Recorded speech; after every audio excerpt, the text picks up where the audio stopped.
ಗಂಟೆ ಪಾರ್ಕ್ ಮಾಡಬೇಕಂದ್ರೆ ಆಸೆ ನನಗೆ.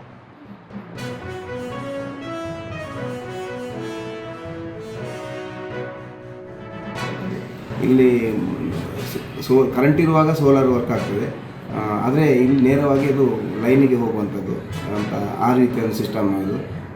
ಮುಖ್ಯವಾಗಿ ಇದನ್ನು ಉತ್ಪಾದನಾ ಘಟಕ ಅಂತ ಹೇಳ್ತಾರೆ. ನಾವು ಬೇಕಾದರೆ ಇನ್ನು ಇನ್ವರ್ಟರ್ ಮಾಡ್ಕೋಬೋದು, ಒಂದು 2 ಇನ್ವರ್ಟರ್ ನಮ್ಮಲ್ಲಿ ಇದೆ. ಅದು ನಾವು ಕರೆಂಟ್ ಹೋದಾಗ ಬಳಕೆ ಮಾಡಲಿಕ್ಕಂತ ಅವಕಾಶ ಇದೆ. ಮುಖ್ಯವಾಗಿ ಅದು ಹಸಿರು ಶಾಲೆ ಅಂತ ಹೇಳಿದರೆ ಗ್ರೀನ್ ಸ್ಕೂಲ್ ಅಂತ. ಈಗಾಗಲೇ ನಮ್ಮಲ್ಲಿ ಗಿಡ ಮರಗಳು ಬೇಕಾದಷ್ಟು ನೆಟ್ಟಿದ್ದೇವೆ. ಅದರ ಅಂಡರಲ್ಲಿ ಇದು ಸೋಲಾರ್ ಬಂದಿರುವಂಥ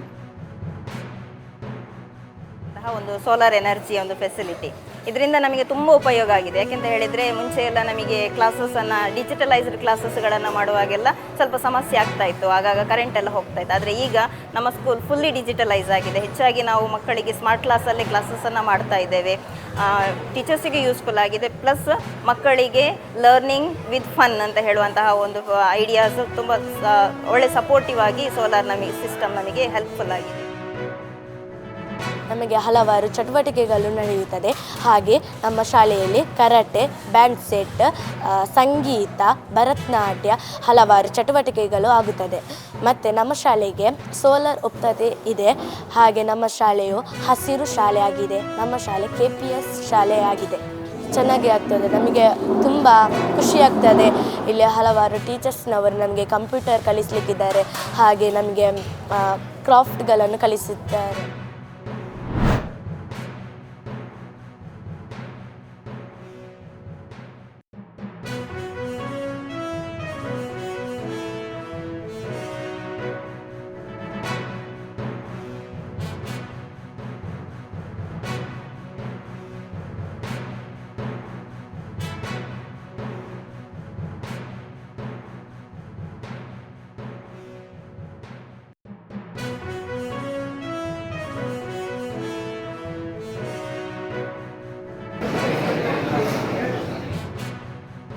Industry cannot do a quality product, but we have conquered.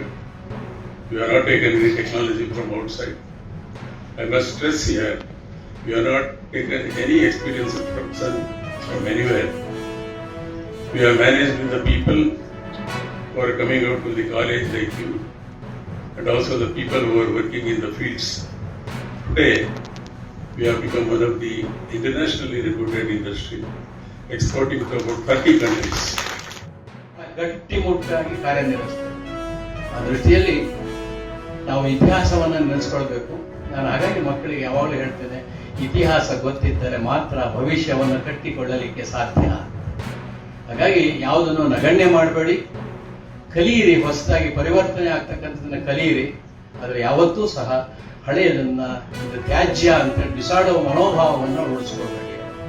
ಒತ್ತಡವನ್ನು ನಿಯಂತ್ರಿಸಿಕೊಳ್ತಕ್ಕಂತಹ ಒಂದು ಪ್ರೌಢಿಮೆಯನ್ನು ಬೆಳೆಸ್ಕೊಳ್ಬೇಕಾಗುತ್ತೆ. ಹೀಗಾಗಿ ನಾವು ಇದನ್ನು ಇನ್ಡೆಪ್ತ್ ಆಗಿ ಕಲೀಲಿಕ್ಕೆ ಪ್ರಯತ್ನ ಮಾಡ್ತೀವಿ. ತಂತ್ರಜ್ಞಾನದಿಂದ ನಮಗೆ ಆಗುವ ಪ್ರಯೋಜನ ಅಂದರೆ, ಈಗ ಏನಾದರೂ ಡಾಕ್ಟರ್ಸ್ ಕೂಡಲೇ ಅಟೆನ್ಷನ್ ಕೊಡಬೇಕಾಗಿರುತ್ತೆ. ಅವರಿಗೆ ಏನಾದರೂ ಈಗ ತುರ್ತು ಸಹಾಯ ಬೇಕಾಗಿರುತ್ತೆ, ಇಲ್ಲ ಟ್ರೀಟ್ಮೆಂಟ್ ಆಗದಿದ್ದರೆ ಅವರಿಗೆ ಸಾಯ್ತಾರೆ, ಹಾಗೇನಾದರೂ ಸಿಚುವೇಶನ್ ಇದ್ದರೆ ಅವರಿಂದ ಅದನ್ನು ಕೂಡಲೇ ರಿಕವರಿ ಮಾಡಲಿಕ್ಕೆ ಪ್ರಯಾರಿಟೈಸ್ ಮಾಡಿ. 500 ಮಕ್ಕಳುಗಳು 125 ಟೀಮಲ್ಲಿ ಪಾರ್ಟಿಸಿಪೇಟ್ ಮಾಡಿದ್ದಾರೆ.